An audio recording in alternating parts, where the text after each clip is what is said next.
ano de 1903 foi um marco na história da Igreja Adventista do Sétimo Dia. 1903 foi o ano em que o Dr. John Harvey Kellogg, o principal médico da Igreja Adventista do Sétimo Dia, lançou seu livro médico chamado O Templo Vivo. Misturados ao livro, no entanto, havia novos sentimentos, pensamentos e ideias sobre a presença e personalidade de Deus, que não estavam em harmonia com a fé adventista. Essas novas ideias panteístas argumentavam que Deus não é uma pessoa real, que Ele é uma essência que permeia a natureza, que Deus está nos objetos da natureza. E para sustentar essas teorias, ele também introduziu novas filosofias sobre a personalidade de Deus, sua natureza e presença física. A irmã White escreveu: Tive de escrever muito sobre as estranhas doutrinas e teorias expressas no Templo Vivo.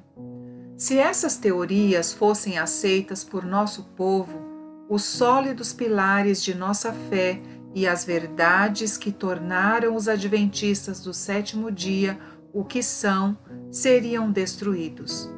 Tive de mostrar a falácia dessas doutrinas, apresentando-as como uma espécie de heresia dos últimos dias. A palavra de Deus nos diz que exatamente esse ensino será introduzido neste tempo.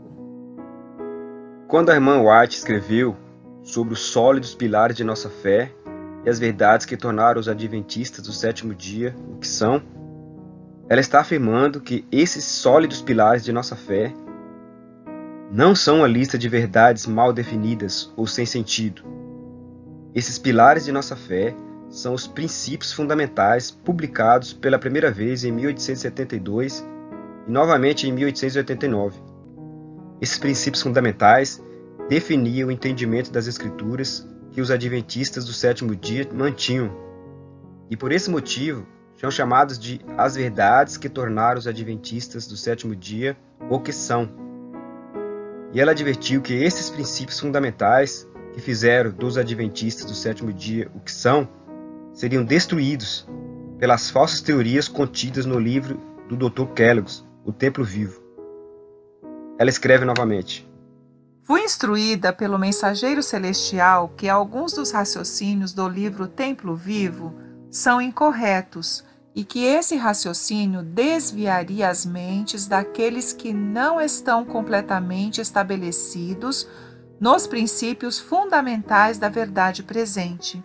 Introduz aquilo que nada mais é do que especulação a respeito da personalidade de Deus e onde está a sua presença. Essas novas ideias panteístas sobre a presença e personalidade de Deus não se limitaram ao Dr. Kellogg. Outros médicos, sob sua influência, estavam adotando seus sentimentos e ainda outros na igreja estavam começando a defender pontos de vista semelhantes. A igreja começou a ficar tão dividida que na época do concílio outonal de 1903, quando a Igreja Adventista do Sétimo Dia se reuniu em Washington, D.C., muitos estavam com medo de uma divisão da igreja. Isso ocorreu em parte porque a irmã White ainda não havia falado com firmeza sobre o novo livro de Kellogg, O Templo Vivo. Mas isso mudou alguns meses antes do concílio outonal. Ellen White escreveu: Uma noite foi-me apresentada claramente uma cena. Achava-se sobre as águas um navio envolto em densa cerração. Súbito, o vigia bradou: Iceberg à frente! Ali, elevando-se muito mais alto que o navio, estava um gigantesco iceberg. Uma voz autorizada exclamou: Enfrentai-o! Não houve um momento de hesitação. Urgia a ação rápida. O maquinista pôs todo o vapor e o timoneiro dirigiu o navio diretamente para cima do iceberg. Com um estrondo, o navio deu contra o gelo. Houve tremendo choque e o iceberg se desfez em muitos pedaços, despedaçando sobre o convés com um ruído de trovão. Os passageiros foram sacudidos violentamente pela força da colisão. Nenhuma vida se perdeu, O navio sofreu avaria, mas não irreparável. Refez-se da colisão, tremendo de proa a popa, qual criatura viva. E seguiu então seu caminho. Bem sabia eu o significado dessa representação. Eu tinha minhas ordens. Ouvira as palavras, como uma voz que viesse de nosso comandante. Enfrentai-o. Nessa noite, estive acordada há 1 hora, escrevendo tão depressa quanto minha mão podia deslizar sobre o papel.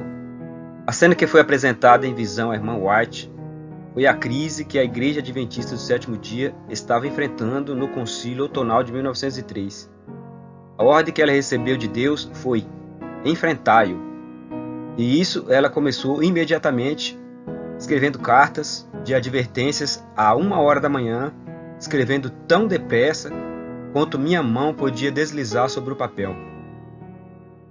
As reuniões do Concílio Outonal começaram em 7 de outubro de 1903.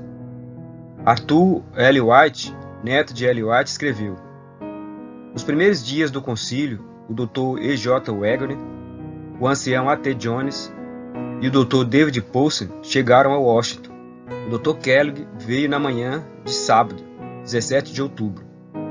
Quando os homens de Battle Creek se apresentaram, ficou evidente para o pastor Daniels e seus associados que eles seriam novamente confrontados com o templo vivo e o ensino do panteísmo. O pastor Daniels era A. G. Daniels, o presidente da Associação Geral na época. As tensões estavam altas na igreja e as coisas estavam chegando ao clímax nas reuniões do concílio de outono. Na noite de 17 de outubro, após o fim do sábado, A. G. Daniels foi confrontado pelo Dr. Paulsen, um dos defensores do Dr. Kellogg. Arthur L. White diz: Dr. Paulsen, que apoiava fortemente o Dr. Kellogg, juntou-se a Daniels. Enquanto os dois caminhavam, continuaram com a discussão do dia. Chegando à casa onde Daniels estava hospedado, eles ficaram sob um poste de luz e conversaram por um tempo. Finalmente, o Dr. Paulsen balançou o dedo para Daniels e declarou: você está cometendo o erro de sua vida. Depois de toda esta turbulência, algum dia desses, você vai acordar e se encontrará lançado no pó, e o outro estará liderando as forças. O ancião Daniels levantou-se em seu cansaço e em seu desânimo e respondeu com firmeza: eu não acredito em sua profecia. De qualquer forma, eu prefiro ser lançado no pó fazendo o que eu acredito ser certo em minha alma, do que andar com príncipes, fazendo o que minha consciência me diz que é errado. Após a separação, Daniels entrou na casa, onde encontrou um grupo de pessoas esperando por ele. Eles pareciam despreocupados e exclamaram: a libertação chegou. Aqui estão 2 mensagens da Sra. White. Um milagre aconteceu. As advertências que L. White havia recebido a respeito do navio que estava prestes a bater em um iceberg estava agora se cumprindo na reunião do Concílio Outonal. Como na noite anterior ao último dia do conselho, as cartas da irmã White haviam chegado. Daniels relata: ninguém pode imaginar a ansiedade que li os documentos que haviam chegado pelo correio enquanto estávamos no meio das nossas discussões. Houve um testemunho muito positivo sobre os erros perigosos que foram ensinados no tempo vivo. Daniels continuou: na manhã seguinte, nos reunimos novamente para nosso conselho. Depois da oração, levantei-me e disse aos irmãos que haviam recebido 2 mensagens muito importantes da Sra. White. Isso despertou a atenção de todos, e eles se sentaram em silêncio, pensativo, enquanto eu li os documentos. A primeira das 2 cartas recebidas da irmã White chamava-se Ensine a Palavra. Nesta carta, ela escreve: tenho algumas coisas a dizer aos nossos professores com referência ao novo livro O Templo Vivo. Seja cuidadoso em como você apoia os sentimentos deste livro a respeito da personalidade de Deus.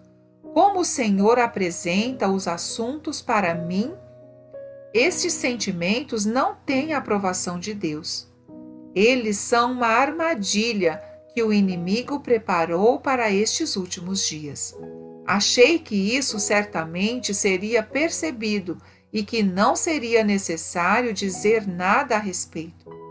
Mas uma vez que foi feita a afirmação de que os ensinamentos deste livro podem ser sustentados por declarações de meus escritos, sou compelida a falar negando essa afirmação.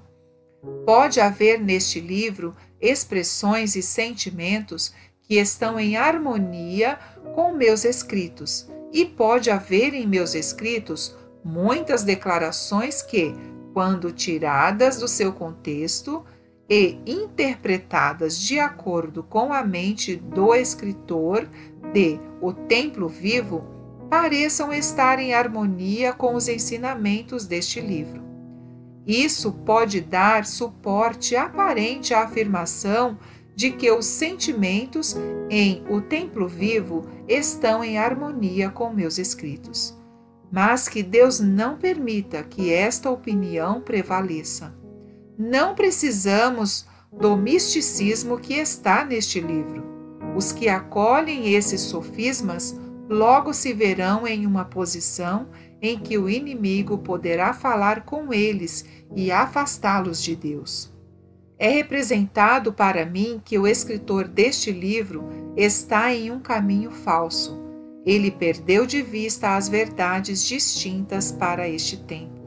Ele não sabe para onde vai seus passos. Na segunda carta, Ellen White disse: Eu tenho muitas coisas a dizer que eu não queria dizer no passado, mas agora minha mente está clara para falar e agir. Lamento ser obrigada a tomar a posição que sou forçada a tomar em nome do povo de Deus. Ao tomar esta posição, sou colocada sob a necessidade de carregar o pesado fardo de mostrar o mal dos planos que sei não nasceram do céu. Este é o fardo que muitas vezes no passado o Senhor me impôs, a fim de que sua obra pudesse ser avançada em linhas retas. Quanta preocupação e ansiedade, quanta angústia mental e esforço físico cansativo poderia ser poupados em minha velhice.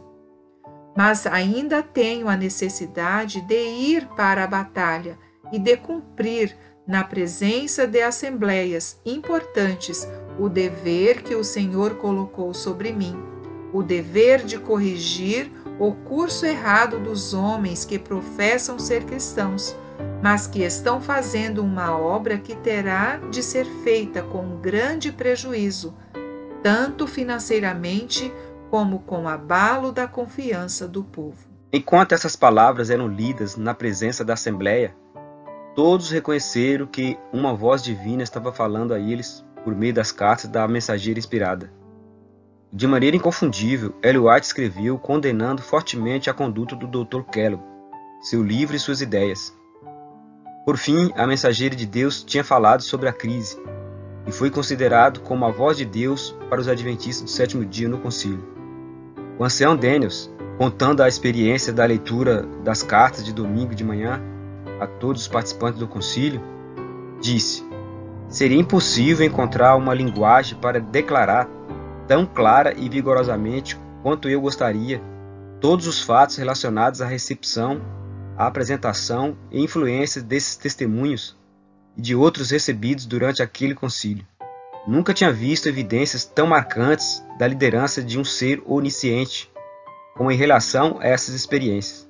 Somente a mente divina pode ter previsto nossa condição, nossas necessidades, e nos enviando a ajuda exata que precisávamos no momento certo. Chegamos à separação dos caminhos. Era evidente que estávamos enfrentando uma divisão completa de líderes, e logo o povo teria sido chamado a escolher um lado. Enquanto eu lia para a Assembleia, declaração após declaração, expondo as falsidades do ensinamento do livro O Templo Vivo, muitos améns em voz alta irromperam, e lágrimas fluíram livremente. A partir daquela hora, a luz entrou no concílio, e a presença de Deus foi sentida claramente durante o dia.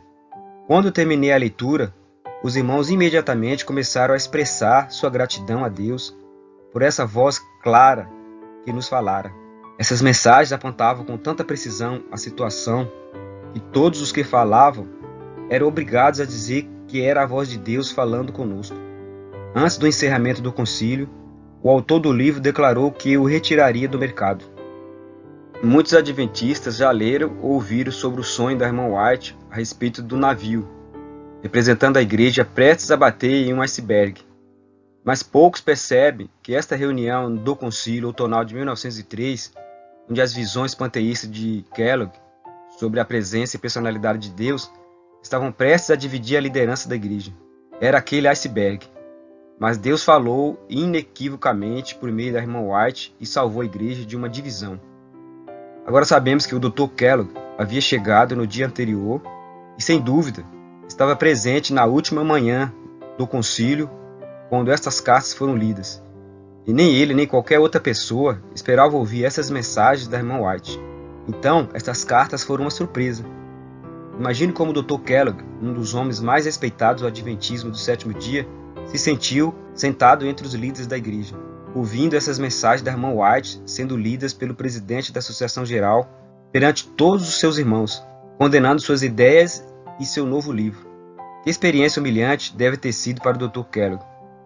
Imagine que talvez tenha sido uma das piores experiências de sua vida.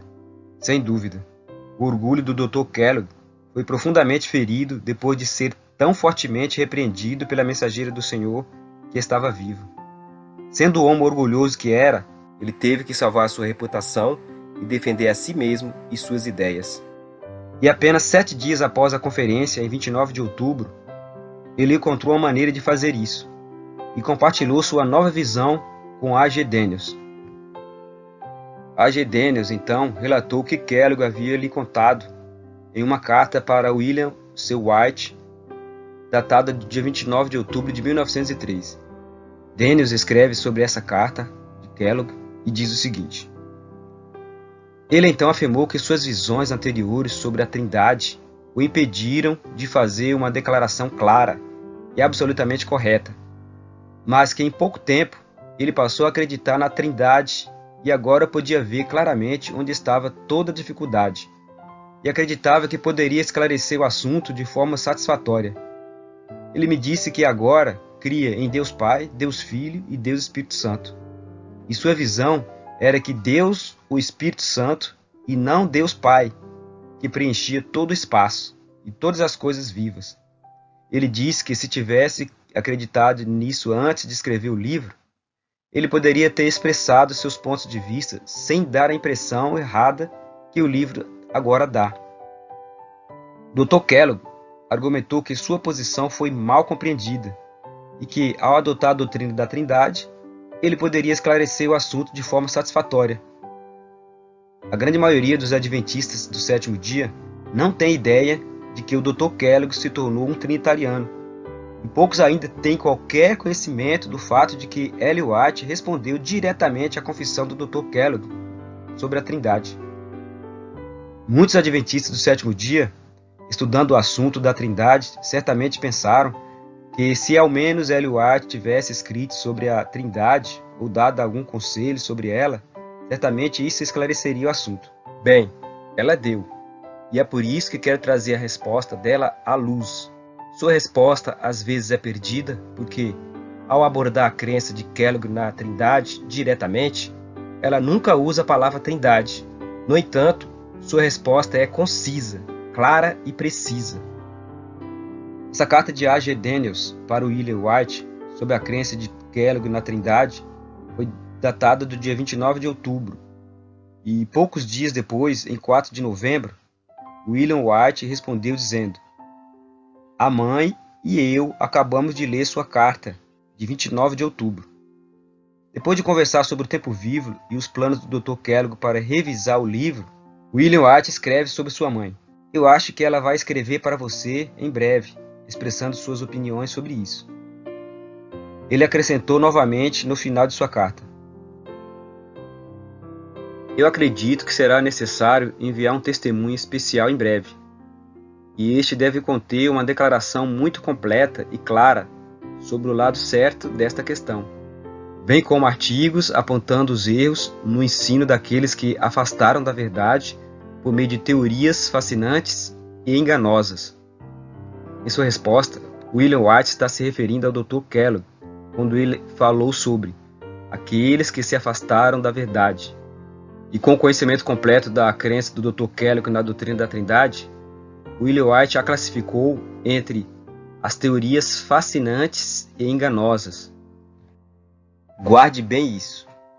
William White e Ellen White leram a carta que A. G. Daniels enviou a William White em 29 de outubro de 1903, relatando que Kellogg passou a acreditar na Trindade, e que Kellogg agora acreditava que era Deus Espírito Santo e não Deus Pai que preenchia todo o espaço. E Ellen White agora vai responder esta questão que Daniels relatou. De acordo com a carta de William White, ele afirma que a sua mãe, Ellen White, em breve responderia esta carta, contendo a crença do Dr. Kellogg na Trindade. E ela respondeu. Ellen White respondeu na carta 253, datada do dia 20 de novembro de 1903. A maioria dos adventistas do sétimo dia não sabe que a irmã White escreveu a Kellogg sobre sua crença na Trindade. Mas isso é porque a maioria dos adventistas do sétimo dia não conhece o contexto no qual esta carta foi escrita, nem perceberam essa correspondência entre A. G. Daniels e William White e sua mãe Ellen White. Mais uma vez, sabemos que a carta 253 é uma resposta da irmã White à doutrina da Trindade, porque a carta de A. G. Daniels para William White sobre Kellogg vir acreditar na doutrina da Trindade foi datada do dia 29 de outubro, e quando Ellen White respondeu 6 dias depois, ele escreveu: Mãe e eu acabamos de ler a sua carta de 29 de outubro. Portanto, sabemos de fato, Ellen White leu esta carta sobre Kellogg vir a acreditar na doutrina da Trindade. Sabemos que ela respondeu esta carta, porque William White nos disse: Acho que ela vai escrever para você em breve, expressando seus pontos de vista a respeito disso. E foi o que ela fez, 16 dias depois, em 20 de novembro de 1903.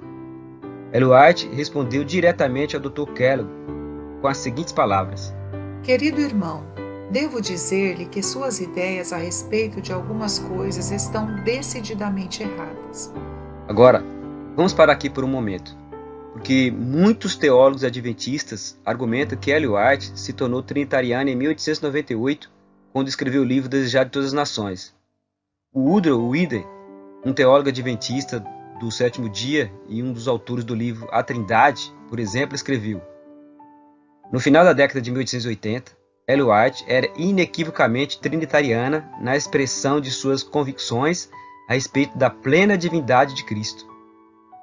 Se essa afirmação fosse verdadeira e o Dr. Kellogg passou a acreditar na Trindade em 1903, por que Ellen White começaria sua carta a ele dizendo: Devo dizer-lhe que suas ideias a respeito de algumas coisas estão decididamente erradas. Se Ellen White não era a favor dos pontos de vista de Dr. Kellogg, é porque ela não era trinitariana. As visões panteístas do Dr. Kellogg estavam erradas, e sua adoção da doutrina da Trindade foi apenas uma adoção de mais erros. A irmã White continua em sua carta dizendo: Há muitas coisas que você deve vencer antes de ser salvo. No coração que não é guiado por Deus, há algo que o leva a desejar ser mantido no seu caminho errado.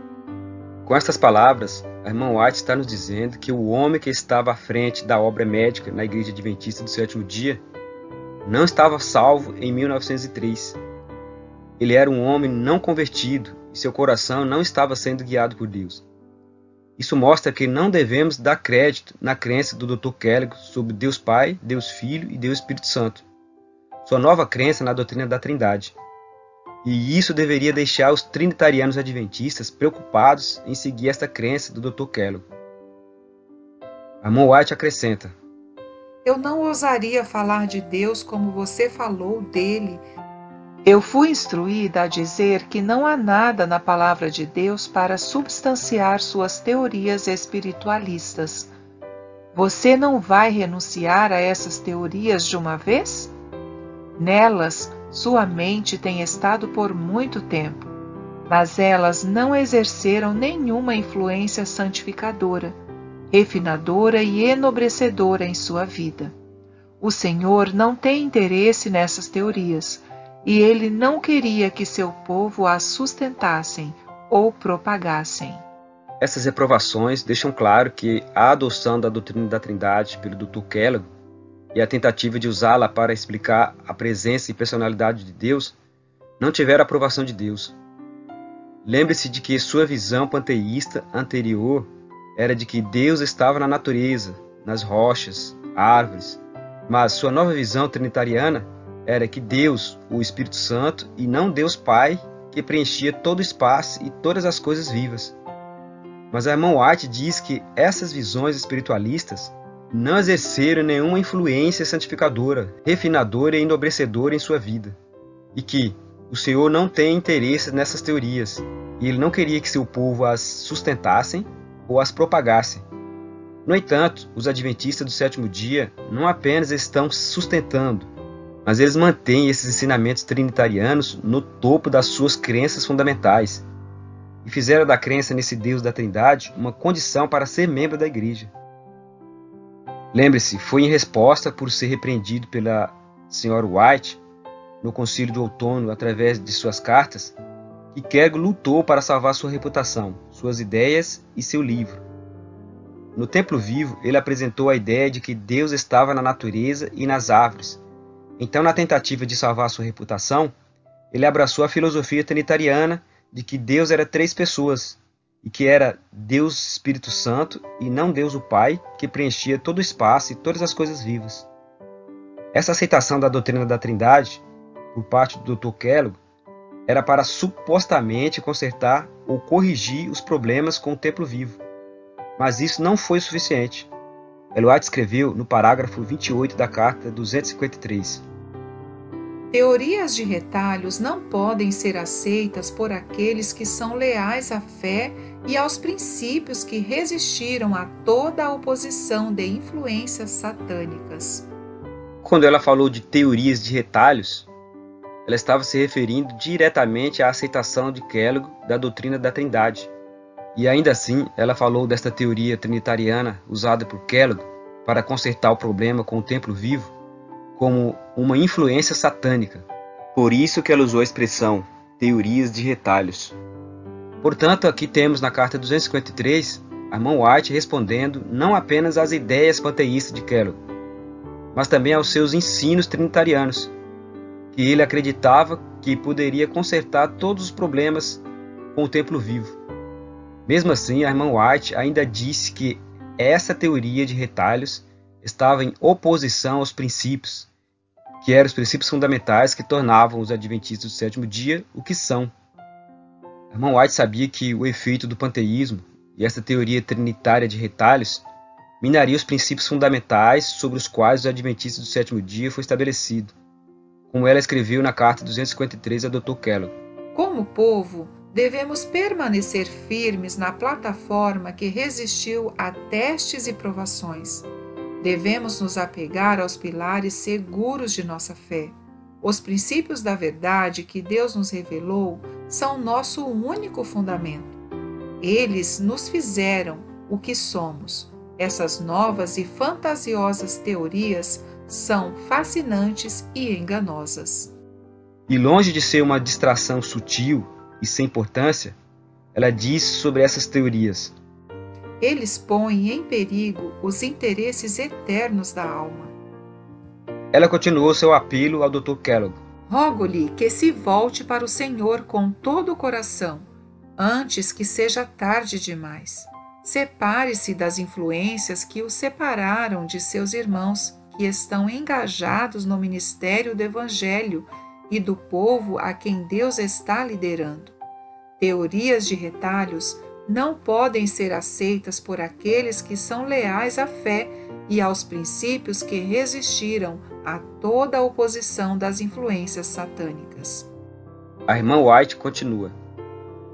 Você precisa entender que, a menos que acredite nessa expiação e saiba que é o preço do sangue do unigênito Filho de Deus, você certamente estará ligado ao maligno. Se você continuar a valorizar as teorias que tem acalentado, você será deixado para se tornar o brinquedo das tentações de Satanás. Ele está jogando o jogo da vida pela sua alma.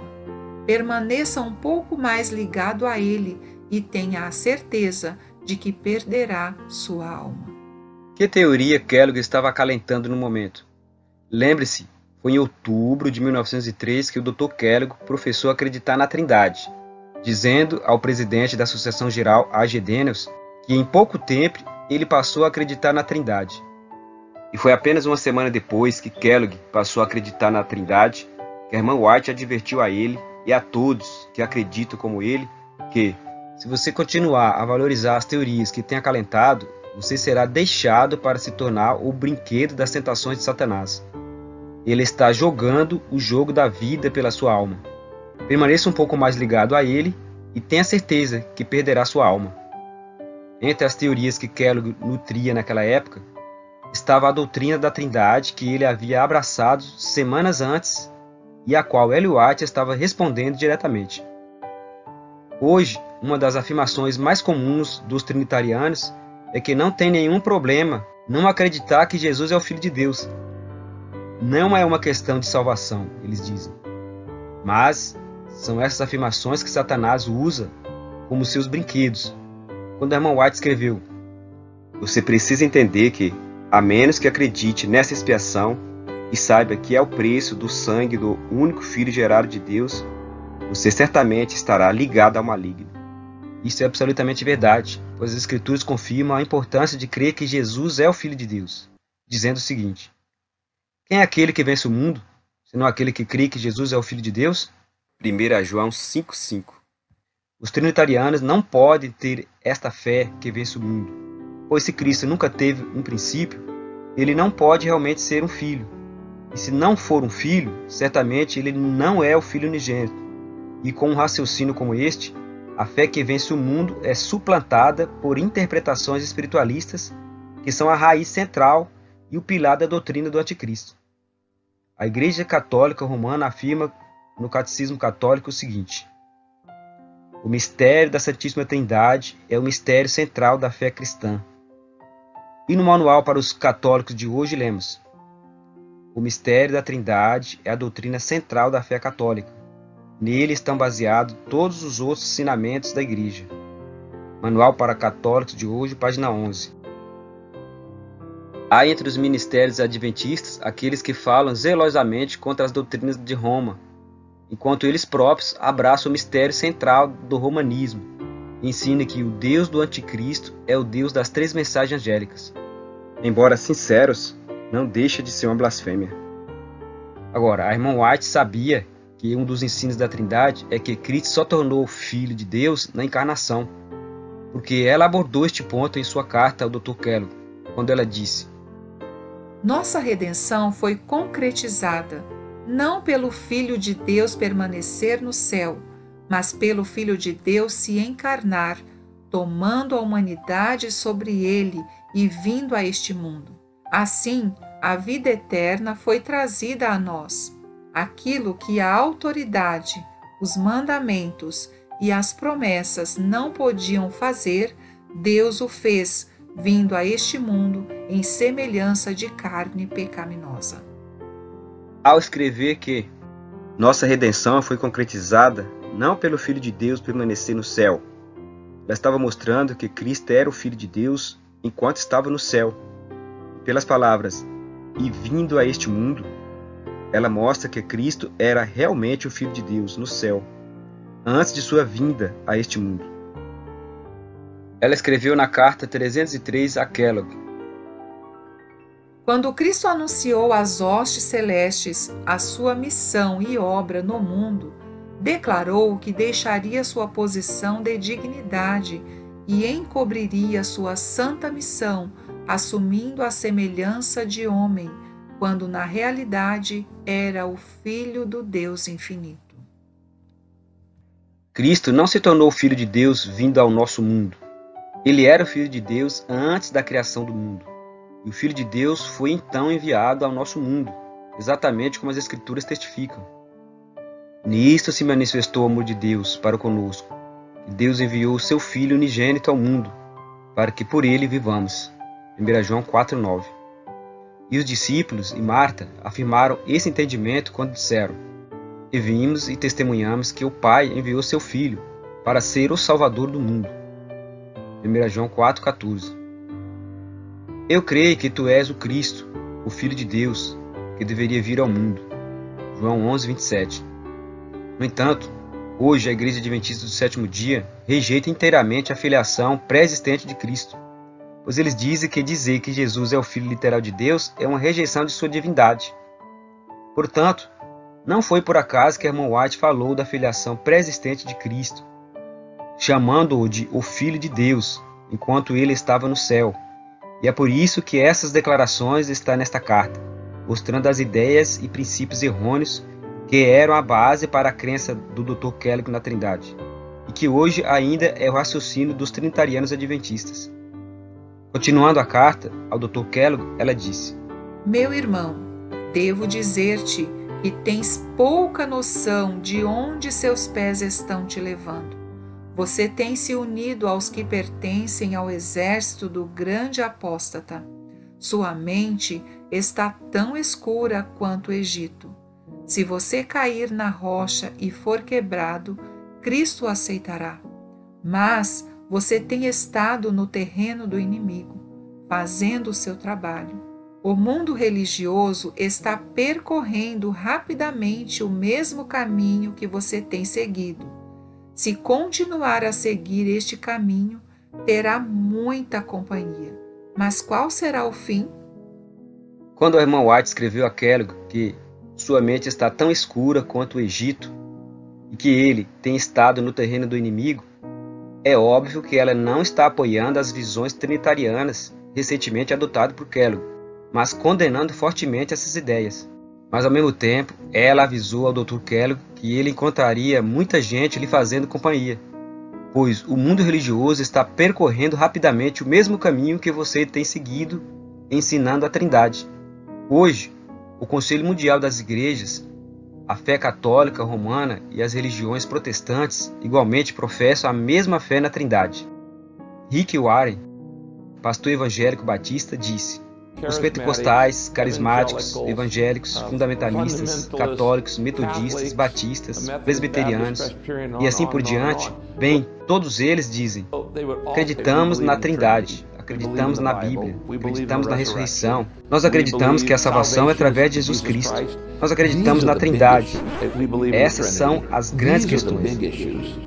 O mundo inteiro está se convertendo segundo a ordem de Satanás, mas a irmã White avisa: mas qual será o fim? Embora a maioria do povo estejam do lado dos doutores em divindade, a maioria não está correta. A maioria encontra-se usualmente do lado do erro e da falsidade. O fato de que doutores em divindade tenham o mundo do seu lado não prova que estejam do lado da verdade e do Altíssimo. Não devemos seguir a maioria, porque se assim o fazemos, não veremos o céu. Nunca se achou a verdade entre a maioria, foi sempre encontrada entre a minoria. Em seu apelo ao Dr. Kellogg, a irmã White continuou: há tanto tempo que você anda nas trevas, há tanto tempo você segue seu próprio caminho, que pode ser fortemente tentado a resistir a este apelo que eu faço. Se não estivessem em jogo os vossos interesses eternos, não vos falaria sobre este assunto.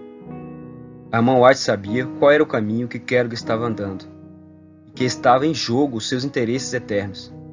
E não é este o caso com os adventistas do sétimo dia hoje, que como Kellogg professam uma crença na Trindade? em Deus Pai, Deus Filho e Deus Espírito Santo? Não estão os adventistas do sétimo dia, como o Dr. Kellogg, também andando nas trevas e seguindo o seu próprio caminho? Não estão os adventistas do sétimo dia hoje, igualmente, fortemente tentados a resistir a tais apelos, feitos a eles para que retorne aos princípios fundamentais não trinitários dos primeiros 50 anos da Igreja Adventista? Irmão White encerra seu apelo ao Dr. Kellogg com as seguintes palavras: Não farás um esforço completo e determinado, semelhante ao de Cristo, para quebrar o feitiço que Satanás lançou sobre ti? Ele teve grande poder sobre sua mente e o influenciou na direção errada. Ele acha que pode te segurar agora. Você não vai derrotá-lo e desapontá-lo? Escrevo para você como faria para um filho. Afaste-se do inimigo, o acusador dos irmãos. Diga a ele: para trás de mim, Satanás. Cometi um pecado grave ao acatar suas sugestões. Não vou mais ouvi-las. Eu imploro por amor de sua alma que resista ao tentador, para que ele fuja de você. Aproxime-se de Deus e ele se aproximará de você. Você perderá o céu, a menos que caia na rocha e seja quebrado. Como é possível ler esta carta de 20 de novembro de 1903, que é uma resposta à crença do Dr. Kellogg na Trindade, e continuar seguindo o mesmo caminho, e ter a audácia de dizer que está caminhando na luz, quando a mensageira do Senhor respondeu a Kellogg sobre sua crença na Trindade, dizendo: se você continuar a valorizar as teorias que tem acalentado, você será deixado para se tornar o brinquedo das tentações de Satanás? Na aceitação de Kellogg da doutrina da Trindade, a irmã White não o elogiou. Ela não disse que ele estava no caminho certo e que sua mente estava sendo conduzida por Deus. Ao contrário, suas advertências eram todas contrárias. Como os adventistas do sétimo dia podem continuar a acreditar nesta doutrina romana à luz desta carta? Deixo essas perguntas para aqueles que estão seguindo as pegadas do homem cuja mente era escura quanto o Egito. Fomos avisados que o adversário das almas tinha grande poder sobre a mente de Kellogg e o influenciou na direção errada. É triste, além da expressão, que apesar dos numerosos apelos e advertências, incluindo a carta 253, a Igreja Adventista do sétimo dia escolheu ser influenciada pela mesma influência e andar na mesma direção errada. O pastor Ted Wilson disse: deixe-me informar também que Deus Pai, Deus Filho, Deus Espírito Santo, todos participaram da criação literal deste mundo. Portanto, a resposta da irmã White à crença do Dr. Kellogg na doutrina da Trindade é incisivamente dirigida à Igreja Adventista do sétimo dia hoje. Essas mesmas palavras se aplicam a ela. Aproxime-se de Deus e ele se aproximará de você. Você perderá o céu, a menos que caia na rocha e seja quebrado.